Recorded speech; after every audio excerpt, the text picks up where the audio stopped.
We have been working our way through the book of Acts recently, but I would like to take a small detour this morning into the topic of vaccinations, and particularly the COVID vaccine. I don't think Luke would mind that much because he was, after all, a physician. He might be quite interested and give us his blessing. But it's a topic which is really important because it's a topic which is polarizing people. Have you noticed that? If you've been engaging with social media, you may have come across long conversations and arguments and toings and froings between those who are ardently pro-vaccine against those who are ardently anti-vaccine. And it gets personal at times, and it is heated, and it is sometimes a bit ugly. But what it shows us is that it is an issue which people are deeply invested in and deeply concerned about. And so this morning I'd like to just give you one man's view, really, of my response to the COVID vaccine and to tell you why I'm super happy to be vaccinated and super willing to tell everyone to get vaccinated, in fact, from my point of view. You may have a different point of view, and that's completely cool, but this is one man's view. And I have done a little bit of engagement with Scripture on this, so hopefully that will be of use to you as well. COVID is huge, of course, but it's not the first coronavirus we've struck in this century. In the early 2000s, you'll probably remember the SARS virus, which was big for a while. And around 2012, there was another coronavirus called the MERS virus, the Middle Eastern respiratory virus, which had a very high morbidity rate. 30% of people who contracted that virus died from it. So it was very fatal, but it wasn't as widespread as the COVID pandemic has been. The COVID is the biggie one. Over 200 million people globally have been infected with the COVID virus officially, and the real numbers would be far in excess of that. There have been 4.5 million people who have lost their lives to COVID officially, but the real numbers are far in advance of that, and experts say probably in the realm of 13 to 14 million people have lost their lives through the COVID virus. But because of our experience with these other two coronaviruses, the pharmaceutical and medical professions were quick to come up with vaccines. And one of them is the Pfizer vaccine, which is a mRNA, messenger RNA vaccine. And I thought for those who are interested, I might just show a quick 5-minute video here about how a mRNA vaccine works. If you're not interested in this, just fast forward it. But for some of you, it might just fill in a few holes in your understanding. And then we'll talk after that. First, you must understand how the immune system works. When a virus enters your body, it will attach itself to one of your cells and inject its DNA or RNA into it. This is like a blueprint for your cells, containing instructions on what the cell has to make. So in this case, the virus's RNA will tell your cell to make more copies of the same virus. They become factories, assembling new copies of the virus that can infect even more cells. But don't worry, our bodies have a defense system for foreign intruders. The immune system attacks any protein, virus, or bacteria that does not belong in our bodies, but it takes a few days for it to learn how to attack the intruder. Meanwhile, the virus factories are running non-stop, quickly replicating the virus and spreading it in your body. In other words, you start experiencing symptoms of whatever has infected you. After a few days, however, your immune system will have figured out how to attack the virus and will start producing antibodies. These attach themselves to the virus, preventing them from infecting more cells and marking them for destruction. As you can see, the immune system is remarkable, but it's slow to mount an attack. That is the reason why we can get sick in the first place. So to give it a helping hand, we developed vaccines. The main idea is to train your immune system to recognize and fight off an infection before it has occurred. Almost like showing your immune system a mugshot of the virus and saying, if you see this, kill it. There are various types of vaccines, but let's take a look at the new kid on the block, mRNA vaccines. To understand how they work, let's take the COVID-19 pandemic as an example. You might have seen pictures of the virus with its distinctive spikes.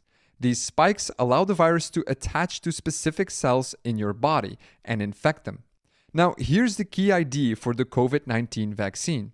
What if we could train our immune system to recognize these spikes by having our own bodies produce them? To do that, researchers took the virus's blueprint, its RNA, and isolated the part responsible for producing the spikes. Armed with this blueprint, they created mRNA, or messenger RNA. This is a special form of RNA that can enter your cells and give them instructions.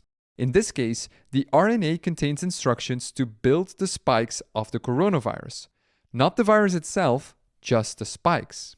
So mRNA vaccines contain instructions for your cells that tell them to build a part of a virus in large volumes, almost like giving them a recipe to follow. Once this is happening, your immune system kicks into action and starts learning how to attack these intruders. Again, it takes some time for the immune system to fight off these spikes, but you won't get sick because it's only the spikes, not the virus itself. And that's it. Your immune system has learned how to attack the spikes of the coronavirus. It destroys all the spikes and even breaks down the mRNA vaccine itself. The only thing left in your body are special B cells or memory cells. These can linger around for months or years until the same virus infects you again. When that happens, the B cells can produce the correct antibodies right away, preventing the virus from spreading and making you sick. What's interesting about this mRNA technique is that it's relatively quick to develop a vaccine as soon as we know the DNA or RNA sequence of a virus. And secondly, because the vaccine only makes our bodies produce a tiny part of a virus, we cannot get sick from it. More traditional vaccines use weakened versions of the actual virus. This also triggers an immune response, but could also give you mild symptoms. Hopefully you enjoyed that and found it educational. The link for that is in the email too, by the way, if you'd like to see it on YouTube. Can I start with some big picture views and questions around God and medicine? Because I was watching the news about a week ago when there was a rally on, and the journalist was asking a young man about being vaccinated, and his comment was really interesting. He said, "I don't need to be vaccinated. God has me. I don't need the vaccine. God has me. God's got my back," is what he was saying. Which for me was fascinating because it showed an understanding of God and medicine, which I don't personally agree with. The understanding was that God and medicine are polar opposites. I don't need medicine because I've got God. But for me, my understanding is very, very different. To me, medicine is a gift from God that God has given to humanity.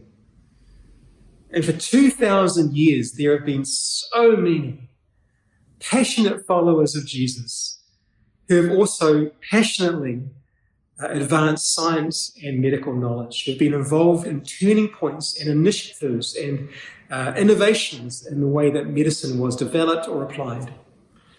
I could give you name after name of Christians who've throughout history seen God and medicine to be part of the same blessing of God to us. I mean, Luke was a physician. The Apostle Paul, when his friend Timothy was suffering illness, did not say to Timothy, "Pray harder, Timothy. You don't have enough faith, Timothy." What he said to Timothy was, don't just drink water. Take a bit of wine for the sake of your stomach and your frequent illnesses, in 1 Timothy 5:23. Paul did not see God and medicine at opposite ends of a spectrum. Paul's understanding was that God can and does use physical means to heal. And he does. Sometimes God will heal directly through his power. Other times he will heal people through the knowledge of medicine that he's given. 700 years before the Apostle Paul, there was a king called Hezekiah, and Hezekiah was gravely sick. He was on death's door, in fact. And God sends the prophet Isaiah to Hezekiah. And he says these words in 2 Kings 20, verse 1. In those days, Hezekiah became ill, and it was at the point of death. The prophet Isaiah, son of Amos, went to him and said, "This is what the Lord says, put your house in order, because you are going to die. You will not recover." That's a bit of a blow for Hezekiah, who naturally enough starts pleading with God and begging him for mercy. And God is merciful. But he doesn't send Isaiah to wave magical hands. He doesn't even send Isaiah to pray on his behalf. He sends Isaiah with medicine. 2 Kings 20, verse 7, then Isaiah said to some people, "Prepare a poultice of figs to put on the boil." And so they did this. They put it on the king's boil. It healed the septicemia and he recovered. So just some big picture comments there about God and medicine. Maybe that's of help to you. Drilling down into some details though, some Christians who have commentated on the whole vaccination issue have raised the issue of human cell lines and the ethics of being vaccinated when there's been a link with a human cell line. And let me just say, I admire their sense of ethics here. It is admirable. But it's good to get a head around this issue, so let me just delve into it quickly. Most medical research uses cell lines.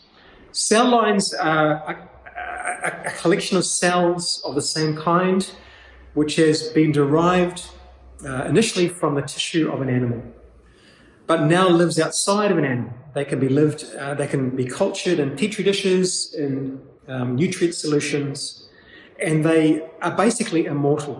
As long as they have the right conditions, they will just keep on being that kind of cell forever, and will provide a really good way of testing medicines and researching how the cells function.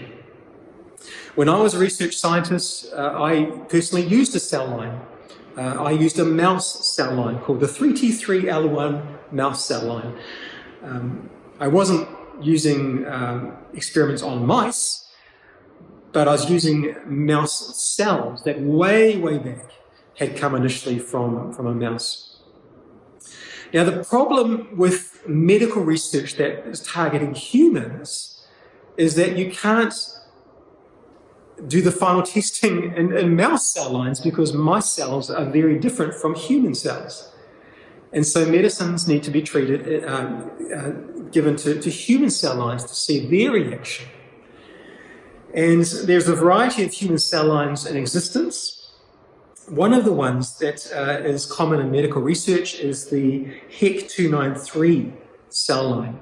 And this is the one that's been used for vaccination research. It's been around for decades. It was started way back in 1973 in the Netherlands. It was taken from tissue of a fetus.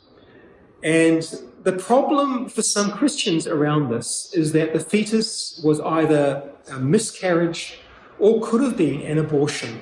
We just don't know. But it could have been an abortion. And for many Christians, of course, who have issues with that because they think God is not into abortions, that raises issues. Shall I take benefit from something that at its starting point was something that was morally suspect? Now, it's really important that we understand the Pfizer vaccine has no human cells in it at all, none at all. But the Pfizer vaccine and the other vaccines were tested on the HEC293 cell line to make sure they were safe and so on. And so there is a link there. So I guess the question is, am I comfortable in taking a vaccine when there is a distant link with a possible abortion event at the outset of the cell line? For me personally, I am. And I want to explain that in two ways. Firstly, an ethical angle, and secondly, a practical angle. Let's firstly look at the ethics. Maybe a place to start is the picture I'm sure you've seen of a stone being dropped into a pool of water and the ripples rippling out from the place where the stone went into the pond. And this is a good illustration, I think, of the impact of events. When something happens, when an event happens, ripples of consequence ripple out from that event into the environment, into the lives of people, even through time. So events cause consequences, and we all know that. The question is, impacts ripple out, consequences ripple out, but does guilt ripple out also? Is there moral culpability that ripples out alongside the impact of something when the initial stone dropping was morally dubious or wrong? Does guilt ripple out as well as impact? And for me, I don't think so. I think in these kind of situations, a line needs to be drawn between consequence and guilt or culpability. Here's an example. In Scotland in 2017, a 38-year-old man by the name of Stuart Rexter was stabbed by another man, and it was a serious stabbing. He went to hospital where he lay unconscious for 2 days before he died of his injuries. Now, Stuart was an organ donor, and so his family were happy to allow the harvesting of his kidney and his liver and both his lungs and give them to 4 patients in desperate need of those organs, saving lives and improving lives. So here's the question. Should those 4 recipients feel gratitude or should they feel guilt?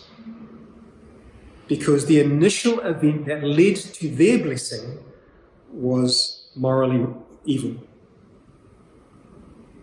I don't think they should. And that is an illustration, perhaps, I think, of the cell line debate. Consequences, impacts do ripple out. I don't think guilt always does. Here's another illustration closer to home. More than a century ago, around 100 Māori men from the Pakakoe and Parihaka tribes in the Taranaki were enslaved by the Crown for standing up and defending their land from being confiscated. And they were taken by the Crown down to Dunedin, where they were made to build roads down there. Forced labour, terrible conditions, many of them died. And they were the ones responsible for building roading in Dunedin. Now, if you've been in Dunedin, you may have travelled over some of the roads that they built. Māori Road was named after them. The causeway, Anderson Bay Causeway, was built by them. Other roads were built by them. So here's the question. Should we drive on those roads? Do we share in the guilt of that initial injustice by receiving blessing from the result of that injustice? Or put another way, is the memory and the mana of these men who were wrongfully treated best honoured, best reinforced by refusing to drive your Toyota down that road? Or is a better approach rather to enjoy the benefits of their work but find other ways to bring restitution and to bring justice and to bring reconciliation? And I think the latter. I think the life of Jesus is instructive. You know, when Jesus lived, he lived in a culture where people saw uncleanliness as being transmissible, just like a virus. If you were unclean and you touched another person, you would make them unclean. But for Jesus, when he touched people who were unclean, he wasn't infected by their uncleanliness.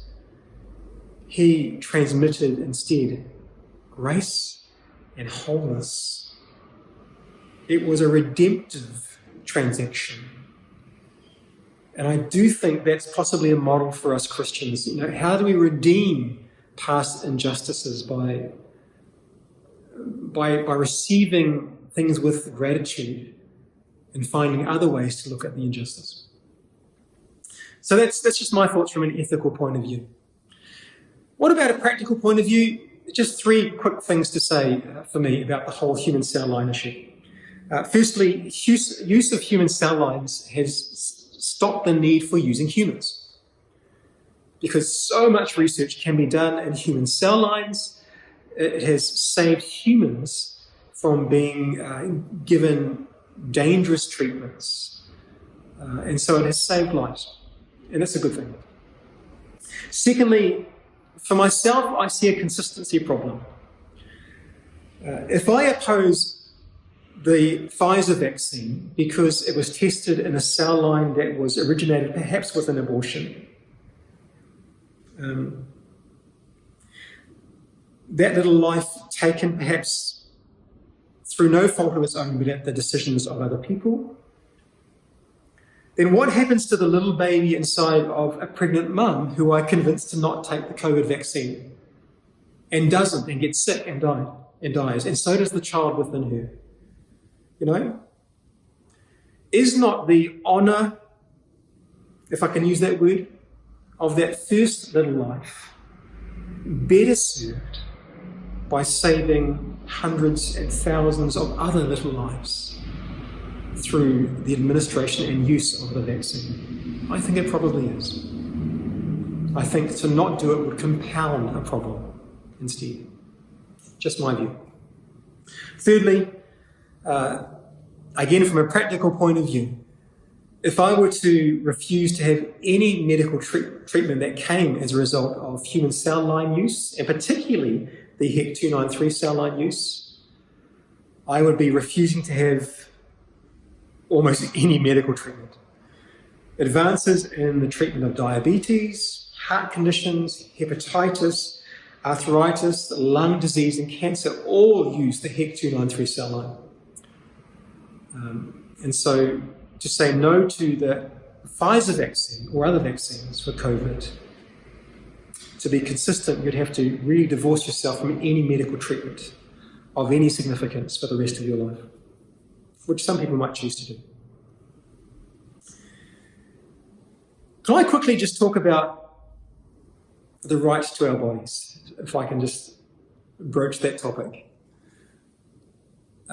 I confess to being disheartened by the way the church has been displayed through this whole vaccination debate.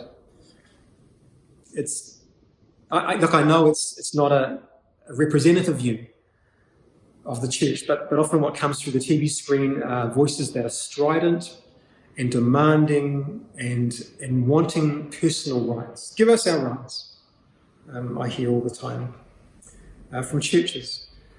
And I just don't see it in the life of Jesus. I don't hear that cry in the life of the early church. Instead, what I hear time and time again is the word submit.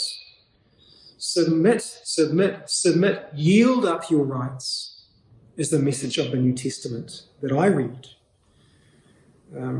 Not because we're whips, not because we're lacking backbone, but because of the difference Jesus has made in our lives.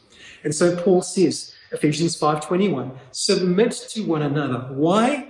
Out of reverence for Christ. What does Paul say to slaves who do not have control over their bodies because their bodies are at their master's beck and call? He doesn't say to them, run away. He doesn't say to them, demand your rights. He doesn't say to them, break free. But instead he says, because of Jesus, you are now free where it matters most. So use your position as a slave to lead your master, draw your master to the beautiful Jesus, who is the true master. Slaves, obey your earthly masters, he writes in Ephesians 6:5 and 6. Obey them not only to win their favor when their eye is on you, but as slaves of Christ, doing the will of God from your heart. So the catch cry, my body, my choice, what would Paul say? I think he might say, yes, but when you choose to be Jesus' follower, you're making a choice about your body too. The choice is to yield even our bodies for the purposes of Christ in our world. 1 Corinthians 6:19, do you not know that your bodies are temples of the Holy Spirit who is in you, whom you've received from God? You are not your own. He's saying the bodies become not my body, my choice, but my body, God's choice, you know? And the implications for the way that we treat our bodies and eat food and exercise and rest and all those sort of things are huge, and we don't have time to go into all that now, but our bodies are the Lord's. Look at the example of Jesus. He chose to surrender his body to the scheming Jewish leaders and to the brutal Roman soldiers. He had his limbs transfixed, pierced by nails to the cross. He surrendered his body. Why? Because he loved his Father, and that love spilled over into his love for other people also. And I guess for me, that's where this issue rests finally. For me, the vaccination debate is really about love. It's about love. It's not about individual rights. It's about submission to the law of love. And love in this issue is really, really practical and obvious, I think. I show love by being vaccinated in two ways, at least. Firstly, it shows love by reducing my ability to infect other people if I get sick with COVID. The Centre for Disease Control and Prevention in the USA summarizes findings about the vaccines. It says, a growing body of evidence suggests that COVID-19 vaccines also reduce asymptomatic infection and transmission. Transmission between unvaccinated persons is the primary cause of continued growth. Okay, so I show love to others. I'm less a danger to them by being vaccinated. Secondly, it shows love by not needlessly diverting medical attention to me, health resources to me, when other people need them more. Again, from the CDC website, unvaccinated people are over 10 times more likely to be hospitalized with COVID-19 than vaccinated people.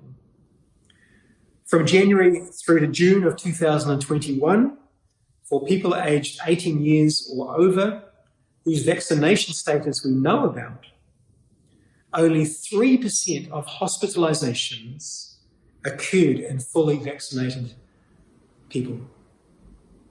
So I show love by being vaccinated, by freeing up limited health resource to those who need it. Yes, for COVID, but for other things also. Now, there's still questions, of course, about the vaccine. Is the vaccine, the Pfizer vaccine that we have here in New Zealand, is it 100% effective? No, of course not. Because no medical treatment is really. Figures for the Pfizer vaccine show us that it is effective. It has a 75 to 95% protection rate against hospitalization. It's not completely effective, but it's pretty good. Does it have side effects? Yeah, it does, because every medical treatment has side effects. But serious side effects from the Pfizer vaccine are vanishingly small in terms of their numbers. So there are questions, I understand. But, I look at the Good Samaritan. There's a man lying in the ditch, not moving. Do I go over there? Do I help him? I don't know if maybe I'll be hurt or damaged, or this might cost me in some way. So all of these questions are there. but for him, he chose to show love. And I do believe, personally anyway, that I think getting vaccinated is a loving thing to do. So as I said at the start, this is just one man's view. Hopefully it's been of use to you. And I pray for a clarity of God's guidance and leading in this issue and in all others as well. For the glory of Christ, take care.